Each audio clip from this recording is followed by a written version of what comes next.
주셔서 예수님의 이름으로 기도하옵나이다. 아멘. 오늘 저녁에는 내일 새벽에 나와야지 하고 오늘 저녁에 안 나온 분들이 아무래도 많으신 것 같아요. 예수 믿는 사람들은 하루가 얼마나 긴가 몰라요. 새벽 4시 반에 일어나면 하루 종일 일해도 점심때도 안 됐습니다. 4시 반부터 이 밤 시간까지 수고하는 여러분 진심으로 감사합니다. 오늘 하나님 말씀은 열왕기상 3장 4절로부터 15절까지를 한 절씩 교독을 하도록 하겠습니다. 4절로 15절 514면입니다. 이에 왕이 제사하러 기브온으로 가니 거기는 산당이 큼이라. 솔로몬이 그 단에 1000번제를 드렸더니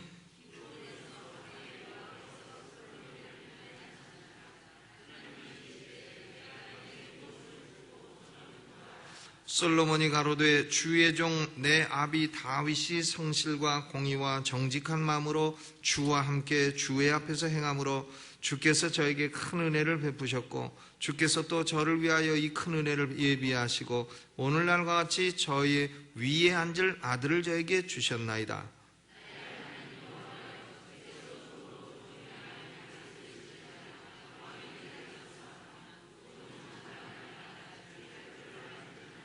주의 빼신 백성 가운데 있나이다. 저희는 큰 백성이라 수요가 많아서 셀 수도 없고 기록할 수도 없사오니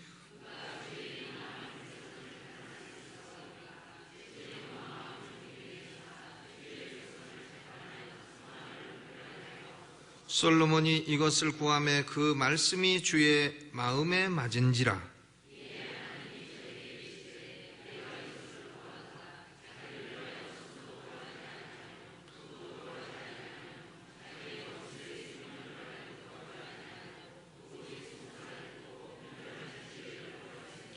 내가 네 말대로 하여 네게 지혜롭고 총명한 마음을 주노니 너의 전에도 너와 같은 자가 없었거니와 너의 후에도 너와 같은 자가 일어남이 없으리라.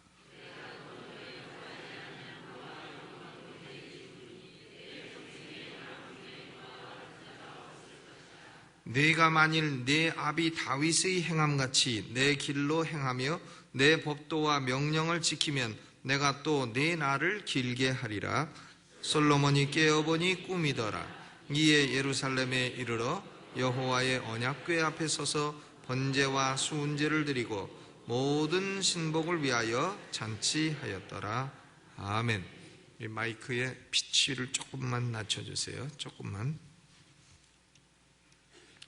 오늘 말씀의 제목은 하나님 마음에 맞는 기도의 축복이라 하는 제목입니다. 여러분, 네잎 클로버를 보면 뭐가 생각납니까? 클로버가 보통 세잎이죠. 세잎인데 네잎 클로버를 봤다. 그럼 뭐가 생각납니까? 행운의 클로버다. 행운의 클로버다. 근데 뭐 어떤 분은 봐도 아무 생각도 안 나는 분도 계시겠죠.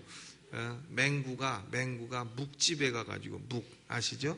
먹는 묵, 도토리 묵. 자기는 묵집에 가면 해밍웨이가 생각난대나. 해밍웨이. 그래서 아니 묵하고 해밍웨이하고 무슨 상관이냐 하니까 해밍웨이가 묵이여 잘 있거라 그걸 썼다고 해요. 묵이여 잘 있거라 그걸 썼는데 맹구는 묵이여 잘 있거라. 목만 보면 해밍웨이가 생각난다는, 그러니까 맹구죠.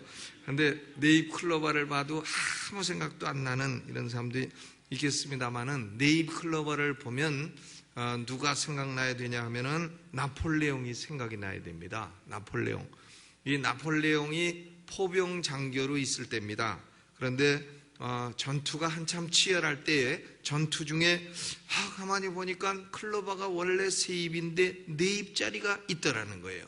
그래가지고는 나폴레옹이 고개를 숙여서 이상한 클로버도 있다 하고 보는 순간에 탄환이 그만 자기 철모를 탁 지나가서 철모가 떨어지고 그리고 죽을 뻔했다는 겁니다. 만약에 네잎 클로버를 보지 않고 고개를 숙이지 아니했으면 그 탄환은 나폴레옹의 얼굴을 지나갔을 것이다. 그래서 이 네잎클로버가 그때부터 생명을 건진 행운의 클로버다, 이렇게 되는 겁니다. 세잎이 보통인데 네잎이 됐다. 이건 뭘 말하냐면 클로버에게 뭔가 보너스가 붙었다 하는 얘기입니다. 여러분, 우리의 삶은 하나님으로부터 보너스 받는 삶이 되시기를 주님의 이름으로 축원합니다. 솔로몬이 왕이 된 후에 기브온 산당에 가서 일천 번제를 드립니다. 그런데 하나님이 솔로몬의 꿈에 나타나셨어요. 꿈도 개꿈도 있고 악몽도 있고 하지만 영몽도 있죠. 영몽을 꾸며 하나님께서 내가 네게 무엇을 줄꼬. 그러니까 솔로몬이 꿈에도 하나님, 나는 부도 싫고 귀도 싫고 원수의 생명도 싫고 내가 이제 왕이 되었는데 수많은 백성의 어려운 사건을 제대로 재판하기가 어려우니 백성의 일을 판단할 수 있는 지혜를 주옵소서. 이렇게 딱 구하니까 하나님이 그걸 듣고 마음에 맞았다 해서 지혜를 주셨을 뿐만이 아니라 부귀와 영화와 장수의 축복을 다 주신 겁니다. 그러니까 부귀와 영화와 장수는 바로 네잎클로버의 네 번째 잎사귀가 된 것입니다. 솔로몬이 왜 이런 보너스를 받았느냐? 그 이유가 오늘 본문의 10절입니다. 10절을 읽어보시죠. 시작. 솔로몬이 이것을 구하매 그 말씀이 주의 마음에 맞은지라. 그러니까 솔로몬이 백성을 재판할 수 있는 지혜를 달라 하니까 그 말씀이 주의 마음에 맞은지라 그랬어요. 여러분, 기도를 많이 한다고 적게 하는 것보다 많이 하는 게 좋겠지만 중요한 것은 기도가 하나님 마음에 맞아야 됩니다. 하나님 마음에 맞지 않는 기도는 해도 국물도 없는 거예요. 하나님 마음에 맞아야 얻기도 하고 그거 이외에 보너스도 받고 그런다 그 말이죠. 다윗이 하나님께 쓰인 이유가 뭐냐? 그것도 사도행전 13장 22절을 보면 이새의 아들 다윗을 만나니 이는 내 마음에 합한 자라. 다윗이 하나님 마음에 합했기 때문에 하나님이 다윗을 쓰신 것입니다. 그러니까 솔로몬과 다윗은 그 기도도 하나님 마음에 맞았고 생각도 하나님 마음에 맞았다. 이것이 솔로몬과 다윗이 형통했던 비결이요 핵심인 것입니다. 그러면 오늘 우리는 본문 말씀을 통해서 솔로몬의 어떤 생각이 하나님 마음에 맞았을까? 솔로몬의 어떤 생각이 하나님 마음에 맞았을까? 세 가지를 좀 생각해 보고자 합니다. 첫째로는 거기 7절에 보세요. 7절 같이 읽어보죠. 시작. 나의 하나님 여호와여, 주께서 종으로 종의 아비 다윗을 대신하여 왕이 되게 하셨사오나 종은 작은 아이라 출입할 줄을 알지 못한다 그랬어요. 종은 작은 아이라. 솔로몬이 왕이 되었을 때에 나이가 몇 살이었냐면 18살이에요. 그러니까 18살이면은 작은 아이가 아닙니다. 큰 장성한 청년이지. 그런데 솔로몬은 하나님, 저는 작은 아이라 언제 들어가야 되고 언제 나가야 되고 이런 걸 잘 모르는 무지한 자입니다. 지혜가 부족한 자입니다. 이렇게 기도한 거예요. 그러니까 솔로몬의 마음은 겸손했고 솔로몬의 생각도 겸손했다 하는 겁니다. 다윗이 아들이 많이 있는데요, 솔로몬보다도 더 훌륭하고 잘생기고 외모도 좋고 능력도 있고 은사도 많고 사람들 마음도 잘 구슬이고 이런 아들이 있었습니다. 그 아들의 이름은 압살롬. 압살롬은 특별히 머리카락이 잘생겼다 그랬어요. 머리카락. 그래서 머리카락이 치렁치렁하고 압살롬은 이마부터 발끝까지 흠잡을 데가 없었다 그랬습니다. 흠잡을 데가 없었다. 사람이 왜 이마는 잘생겨도 한참 내려가다 보면 발이 못생긴 사람이 있고 이상하게 가슴은 잘생겼는데 다리가 못생긴 사람이 있고 한데 압살롬은 정수리부터 발끝까지 흠잡을 데가 없이 잘생긴 욘사마였다 이거예요. 압살롬이가 욘사마 아시죠? 욘사마. 욘사마를 얼마 전에 저기 냉면집 가서 냉면 먹다가 만났는데 냉면 먹다가 나가서 담배 핍디다. 예수 믿지 않고서는. 그런데 그 아들 이름은 압살롬. 압살롬은 아버지란 말이고 샬롬 평화란 말이에요. 그러니까 아버지에게 평화를 주어라, 뭐 이런 뜻으로 이름을 지은 것 같은데, 그는 모든 면에서 솔로몬보다 뛰어났습니다. 머리카락이 잘생겼어요. 그래가지고 머리 한번 탁 이렇게 하면 이스라엘의 모든 여자들이 다 흠모할 만한 이런 머리카락이죠. 저도 학교 다닐 때 보면 누가 여학생한테 인기 있냐면 머리카락 이렇게 치렁치렁 해가지고 탁 하고 다니는 애들, 그런 애들 여학생들한테 아주 인기 있습니다. 거기다가 또 기타까지 잘 쳐가지고 노래하면 그건 뭐 아주 금상첨화인데, 그런 애들은 이제 군대 가려고 머리 깎으면 여자친구 다 떨어집니다. 머리가 매력이었는데 머리 깎아버리니. 그런데 이 압살롬이 이처럼 위대하지만요, 압살롬은 잘생기고 능력 많고 했지만 교만했습니다. 그래서 그는 아버지를 대항해서 쿠데타를 일으키고 결국 쿠데타에 실패하고 결국 그는 비참하게 죽고 말았습니다. 그러나 솔로몬은 어떻습니까? 아이고, 우리 어머니는 원래는 다윗의 부인이 아닌데 우리 어머니는 밖에서 어떻게 목욕하다가 왕이 그냥 저녁에 낮에 낮잠 자다가 일어나갖고 어슬렁거리시다가 그만 우리 어머니를 이렇게 했다. 그래가지고는 원래 우리 어머니는 우리야라는 다른 남자가 있었는데 그 남자도 죽고 우리 어머니는 이렇다. 그러니까 솔로몬은 어머니를 내세울 것이 없고 아마 다윗의 다른 아들들보다도 더 뭐라고 할까, 좀 내세울 것이 없는 그런 마음을 가지고 있었을 것입니다. 그래서 겸손했습니다. 하나님은 이렇게 겸손한 마음, 겸손한 생각을 축복하시고 이것을 하나님 마음에 맞는다고 말씀하시는 줄로 믿으시기를 주의 이름으로 축원합니다. 그러니까 교만해 갖고는 보너스가 아니라 국물도 아니 본봉도 못 받는단 말이에요.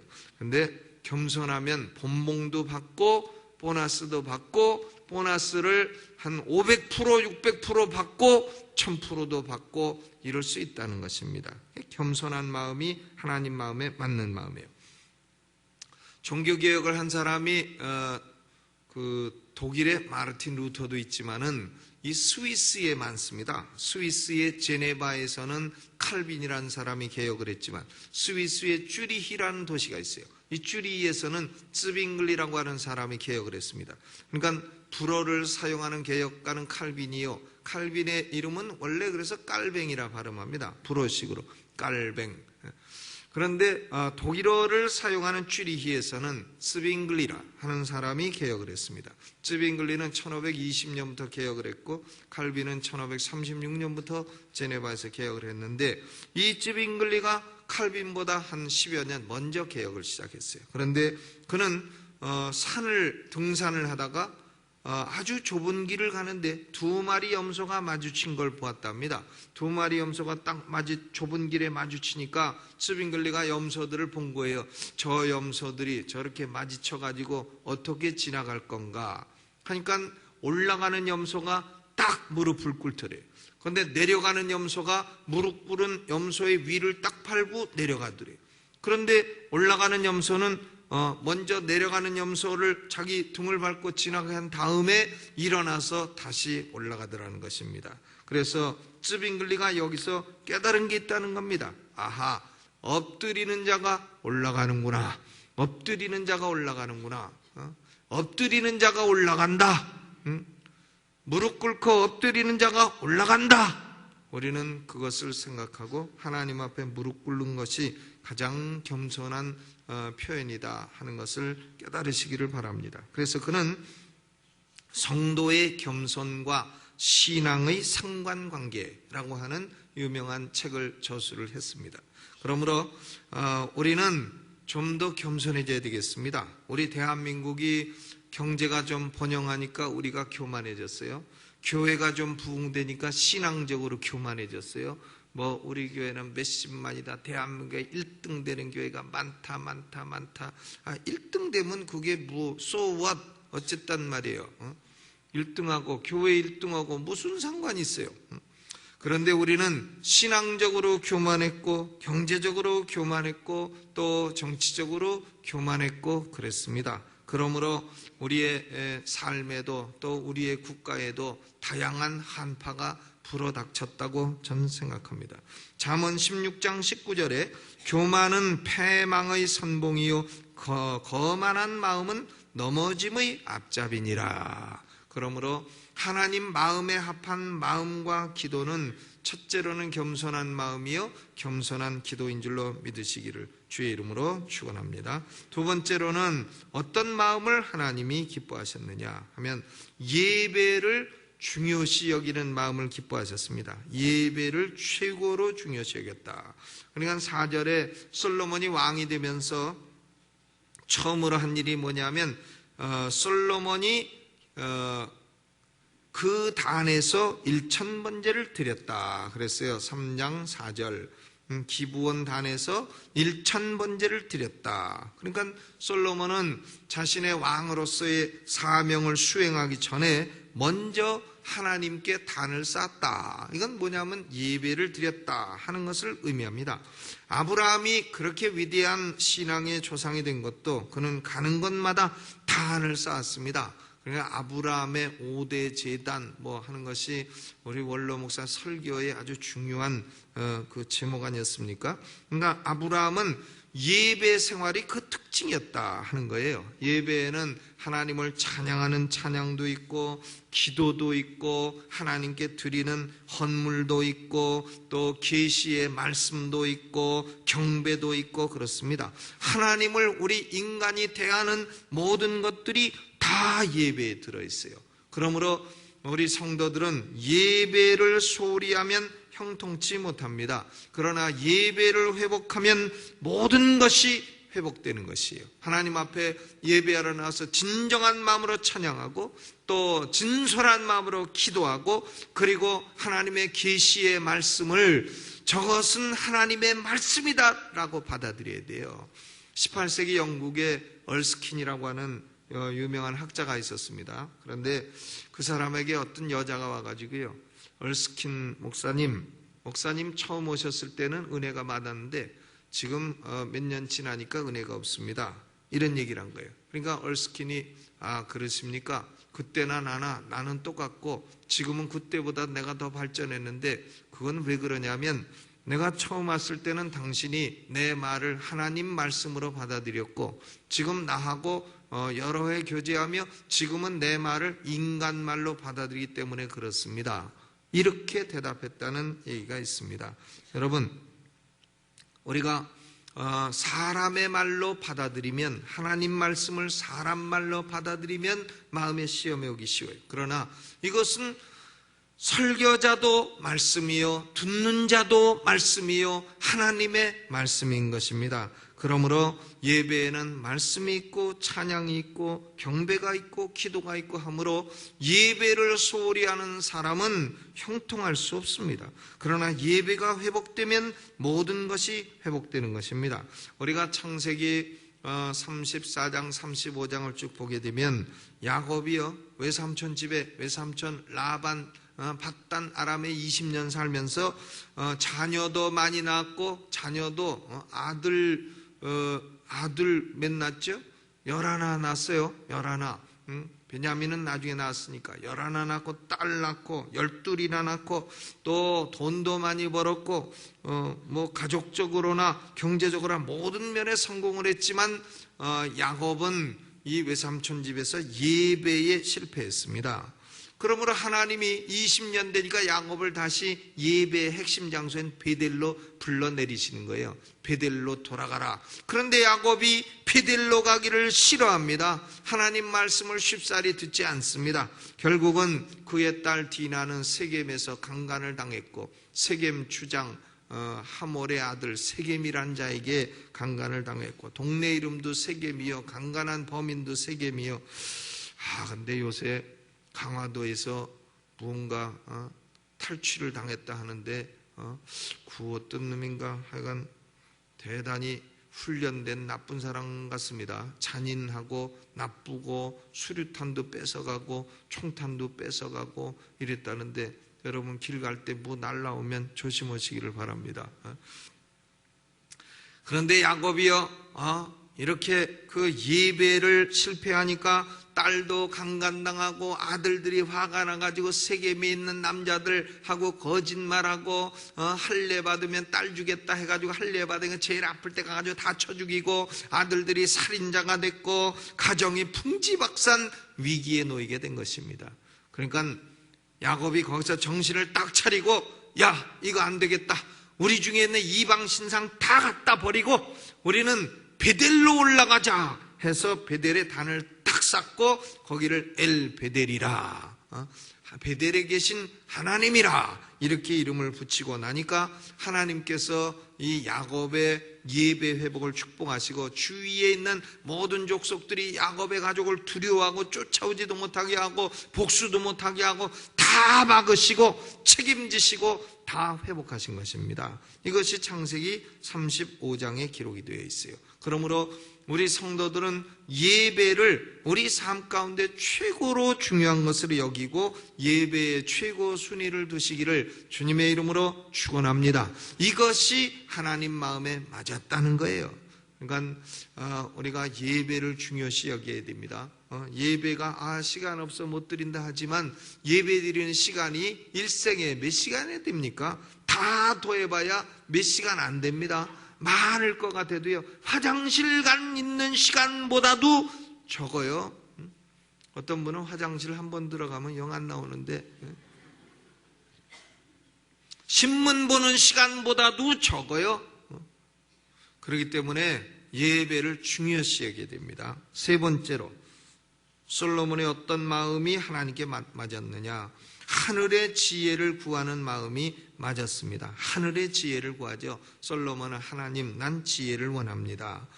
우리가 잠언 3장 13절을 봐도 지혜를 얻은 자와 명철을 얻은 자는 복이 있나니 이는 지혜를 얻는 것이 은을 얻는 것보다 낫고 그 이익이 정금보다 나음이니라 그랬습니다. 사람은 지혜가 있어야 됩니다. 공부를 많이 해서 지식이 있다, 그건 좋은 거지만요, 지식이 아무리 많아도 제대로 못 쓰는 사람이 많아요. 그것은 지혜롭지 못해서 그런 겁니다. 공부는 초등학교 나와도 지혜로운 사람은 배운 걸 10배로 튀겨서 씁니다. 그러니까 지혜란 뭐냐면 지식을 쓰는 원리예요. 지식 안다 그거하고 그걸 잘 쓴다 이건 다른 거예요. 지식을 잘 쓰는 것이 지혜인 것입니다. 그러니까 우리는 하나님께 지혜를 구해야 됩니다. 지혜는 성령님으로부터 오는 겁니다. 세상 지혜도 있지만 세상 지혜는 못된 것이고 하늘로부터 오는 지혜, 성령님이 주시는 지혜를 얻어야 되는 것입니다. 그러므로 하늘의 지혜로 충만해지려면 성령의 충만을 구해야 됩니다. 하나님의 성령으로 내 마음을 지배해 주옵소서, 이렇게 구하시기를 바랍니다. 야고보서 1장 5절에도 너희 중에 누구든지 지혜가 부족하거든 모든 사람에게 후히 주시고 꾸짖지 아니하시는 하나님께 구하라, 그래야면 주시리라. 후히 주시고 꾸짖지 아니하신다 하신다. 야, 너 왜 지혜를 구하냐 이놈아 하고 야단치시는 하나님이 아니시라 하는 겁니다. 후히 주시고 꾸짖지 아니하신다. 그러므로 우리는 솔로몬처럼 겸손한 마음, 그리고 예배를 중요시 여기는 마음, 그리고 언제나 하나님의 성령으로 오는 하늘의 지혜로 충만한 마음, 이 세 가지 마음을 가지고 기도할 때에 네 입 클로바 인생, 한 입 더 있는 인생, 돈봉도 받고 보너스도 받는 그런 인생이 될 줄로 믿습니다. 오늘 기도할 때 하늘문이 열려 하나님의 보너스를 듬뿍 받게 되시기를 주님의 이름으로 축원합니다. 네, 우리 찬양단 앞으로 나오시고 우리 새벽기도 주제가를 다시 한번 뜨겁게 부르고 그리고 기도하겠습니다. 235장 복음성가, 지금은 엘리야 때처럼.